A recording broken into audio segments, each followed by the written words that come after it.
Let's wait for it to go live.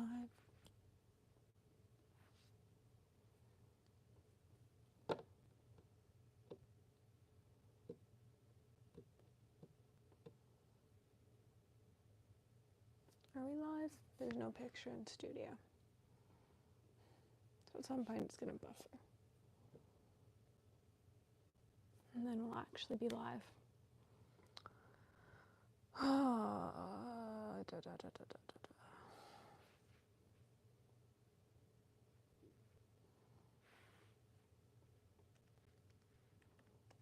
And there we go.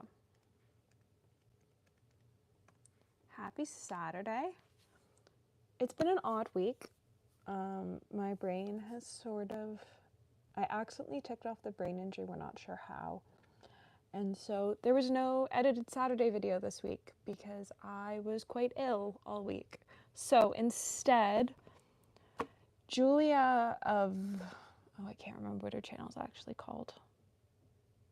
I'll link it below. Julia did this, but it's really somebody else's challenge. Do I still have the tab open? Whose challenge is it? It's Karina Loves to Plan. So Julia here, who I know from Instagram, did the challenge, and then Karina Loves to Plan created the challenge, and it's all about fountain pens in your collection, and people always ask about the pens in my collection. So I decided that for this sort of, I still don't feel great, but I didn't do a video Wednesday, and so I want to put out a video today anyways, and so we're going to do this live, and it's going to be great. So I've pulled all the pens I think I need for this, and we're going to go through them, and we're going to have a great time. So if you have questions about any of the pens, feel free. If you've got questions about other pens that I don't show off in this video, feel free to leave them as well. The pens aren't too far away from me, so I can pull anything else from my collection if there's anything that catches your eye. But we are going to jump into this. What pen am I going to use for writing? I'm going to use this one. That's got Mont Blanc Cool Gray in it. It's a Pilot Prera in extra fine, which I really, really like, surprisingly. I didn't think I was going to like them. I don't normally lean towards an extra fine, but it's a really nice pen. So we're going to write the answers in this, and I've got a bin of pens to show off. So the first pen, I realized I should check to make sure there's sound. Oh, there's sound, great. The first pen is, what was your first pen? For this, I decided to grab the first pen that I actually still use. I do have an earlier pen that I purchased, but it never gets used. I don't really like it. So the first pen that I still use is a Parker 21 in red with a medium nib. It's quite a lovely pen. If you've been around for most of my inked videos, you'll know that this pen is almost always inked. It just hasn't been inked recently because I was in Chicago for the Chicago Pen Show, and I was not going to fly with that pen. So that would be pen, what's your first pen is a Parker 21 red.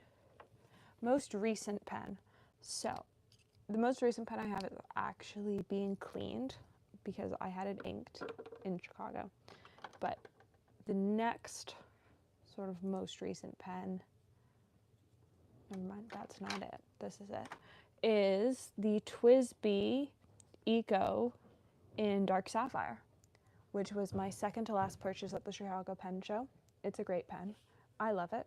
It's super fun. It's what I used up here. It's got a broad nib. You'll notice it's not really the color that I'd normally go for because I bought it from Atlas at the very end of the show, and my request was about nib size, not specifically color. So I wanted a broad, and they were out of most colors, but they did have one in dark sapphire left. So it came home with me, and it's quite lovely actually. I had told myself I was never getting a TWSBI because they're so prone to cracking, but so far I really like it, even if I only like it a bunch because of the nib. So it's a TWSBI. Watch me misspell everything today. Eco.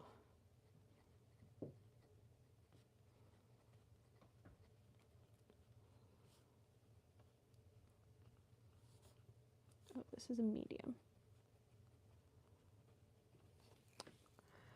The oldest pen in my collection is what lives in a rickshaw case.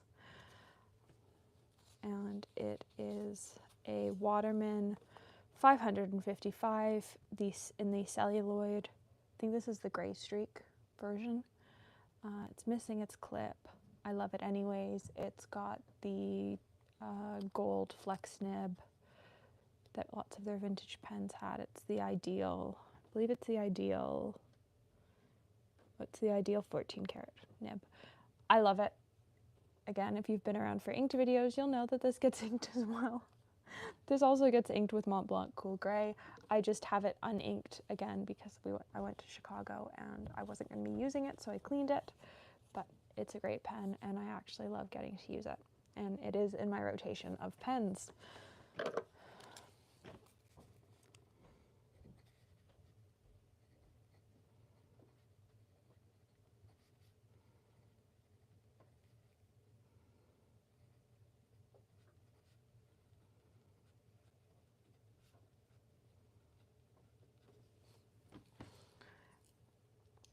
The newest pen that I have is, or the newest pen by production date would be this Ferris wheel press carousel and then the pink billowing blush that they came out with the following month. Both of them were sent to me by the company, and so I believe this is March, and then the other one was, I want to say April. And I quite like these pens. I use them for shimmer inks. They always send me a medium nib, so I just stick shimmers in them, and they work quite well. And so newest would be Ferris wheel press, the carousels, and the reason I don't have the pink one out is because it's being cleaned currently. So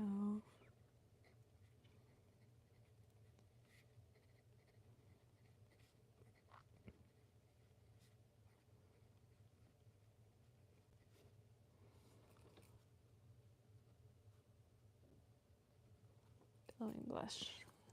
Looks like I've written that it's a double broad. The smallest pen in my collection is one of my Chicago pen show purchases, and it's the Wancher Puccino, whatever else it's called, Wanex something. It's super cute. I love it quite a lot. I have finally silicone greased it so that I can eyedropper it next month. It's so much fun. I don't know what color I'm putting in it yet. So if you've got color suggestions, leave them in the chat or leave them in the comments if you're watching this in replay. I'm leaning towards Sailor Manio Sakura, but I also just got a bottle of Ferris wheel press, definitely peachy. Or I could also put Ferris wheel press pink eraser in it. So I've got some options. I'm just not quite sure what is going to go in that tiny thing. For comparison, posted, that's the size. Like, it's minuscule, but it's also super fun, and I quite like it a lot.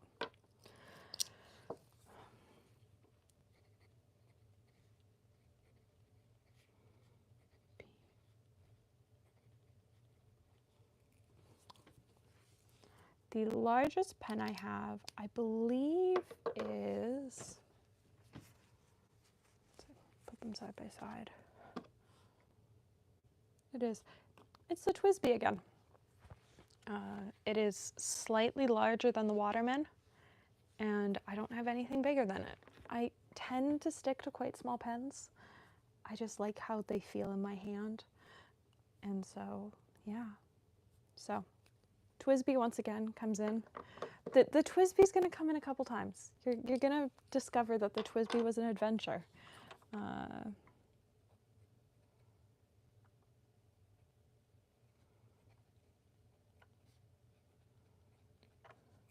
The least expensive pen I purchased also has my most expensive, or if I'd purchased it myself, my most expensive nib on it.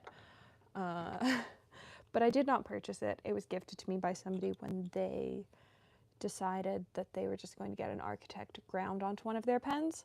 So it is a Jinhao 82 that has a FPR architect on it. It's a great pen. I love it quite a lot. It's been in a couple inked videos, but I think it's probably going to get inked for the summer. Maybe with the new Mont Blanc ink. If you saw on Instagram, I did tease that there was a Mont Blanc purchase. I think it'll look great with that ink. But it is the cheapest pen I own and has, like, maybe if I had to replace the Waterman nib, it would be more expensive. But of like a nib that was purchased just to go on a pen, it's the cheapest pen that has the most expensive nib on it. But I love it anyways.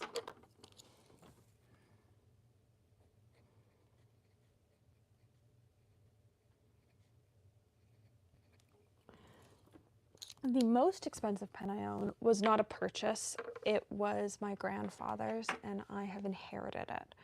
And so I'm including it as the most expensive because it's a pen I frequently see at pen shows. I actually specifically see this set at pen shows. And so I know how much it would be to replace if I had to replace it. Luckily, I have it. And if I did have to replace it, I don't know that I would. But it is the Sheaffer Snorkel Set with the pencil in the original box. And these are, I would say, like, you see them at shows, but you don't see them. Like, there aren't scratches on these pens, and the pencil, like, they're in quite good condition. And so I will be inking this up. I did have a lesson at Chicago on how to ink it, and I'm quite excited. But this is definitely the most expensive pen in my collection.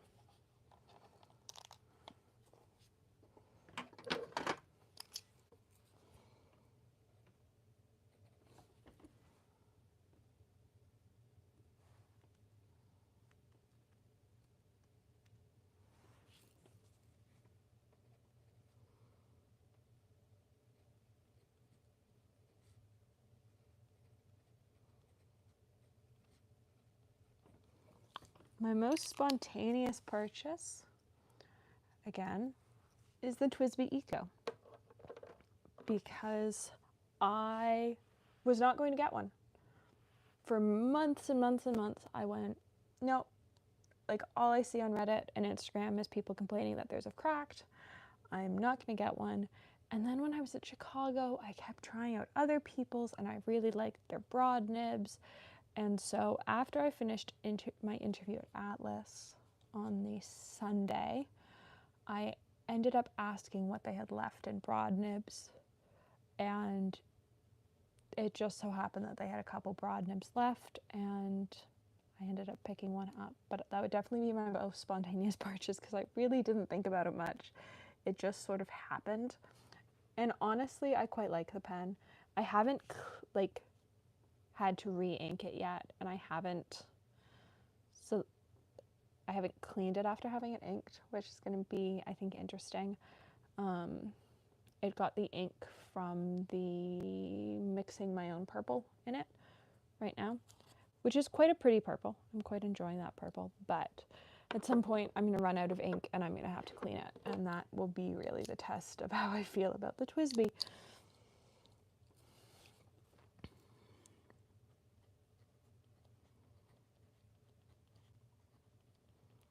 I also know that you're probably supposed to have a different pen for each of these categories. I simply don't.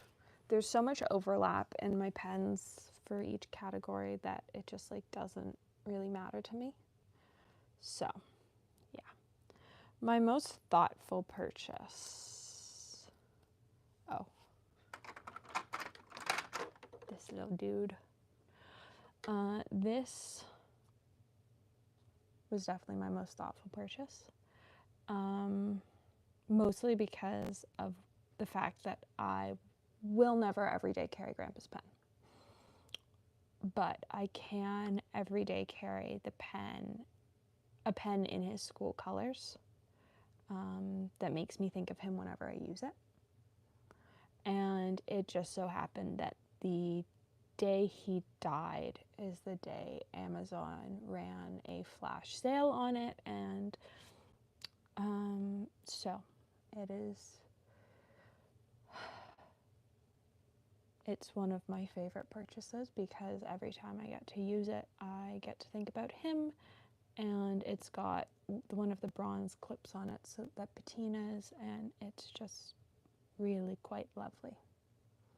It's also got a double broad nib, so it mostly gets used for signing cards and stuff like that, and I think that would make him quite happy. So that's the most thoughtful purchase.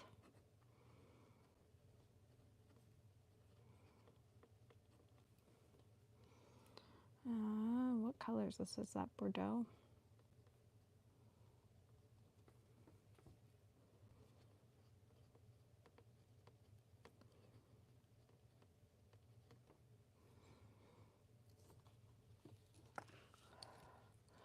Pen that surprised you the most?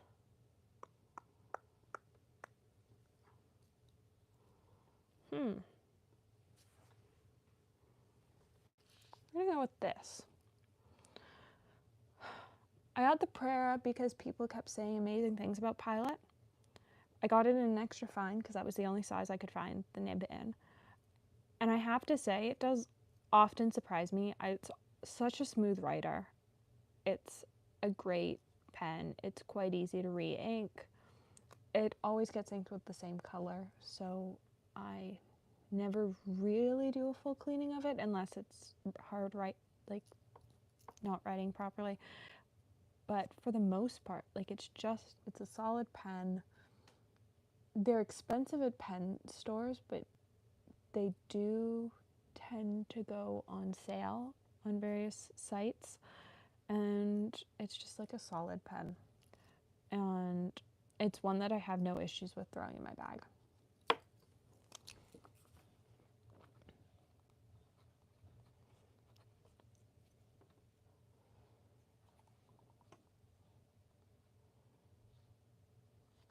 Is it fine or an extra fine?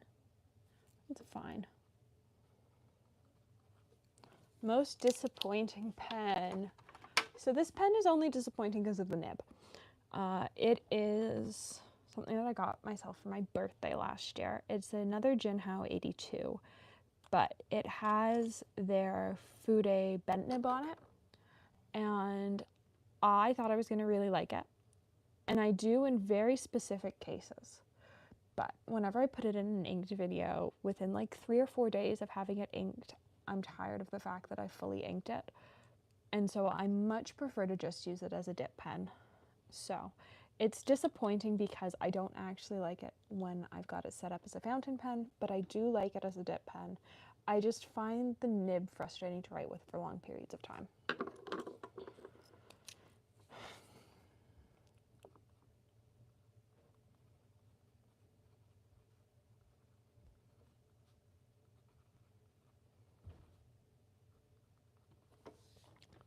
The pen I use the most is my Hongdan Rainbow Forest pen, which has permanent black ink from Sailor in it. And this one gets used the most because in almost every art piece I do, this ink is used. So, again, this pen is never not inked. Other than like the nib getting cleaned every once in a while. I don't think the converter in this has ever been cleaned. It's just always inked. So this is definitely the most used pen.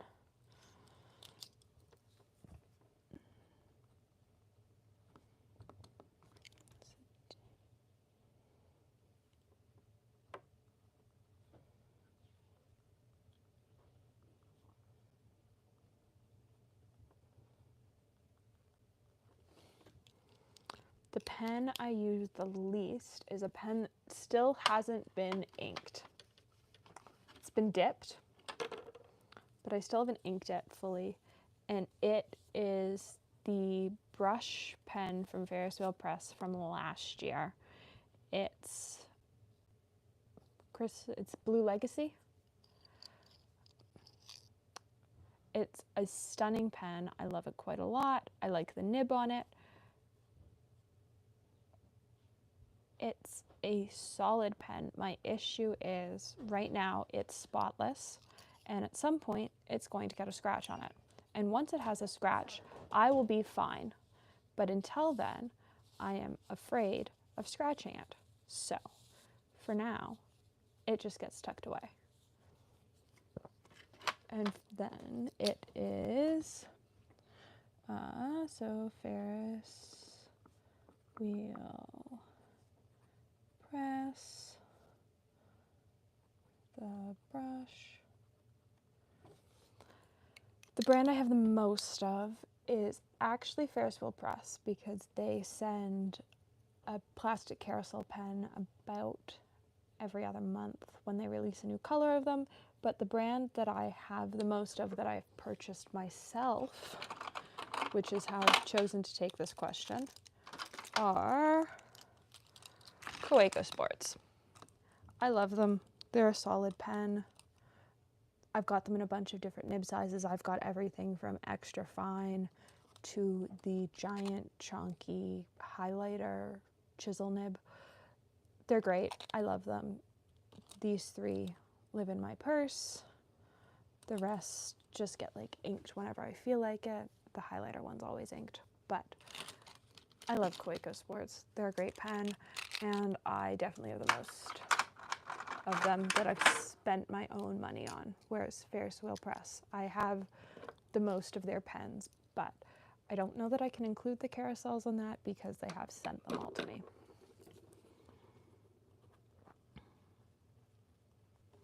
So I hope you enjoyed learning a bit more about my fountain pen collection. This is definitely a fun sort of conversation starter as challenges go, and it was interesting to go through my collection and work through all the questions. So I hope you enjoyed. If you have any more questions, please leave them below, and I hope you enjoyed watching.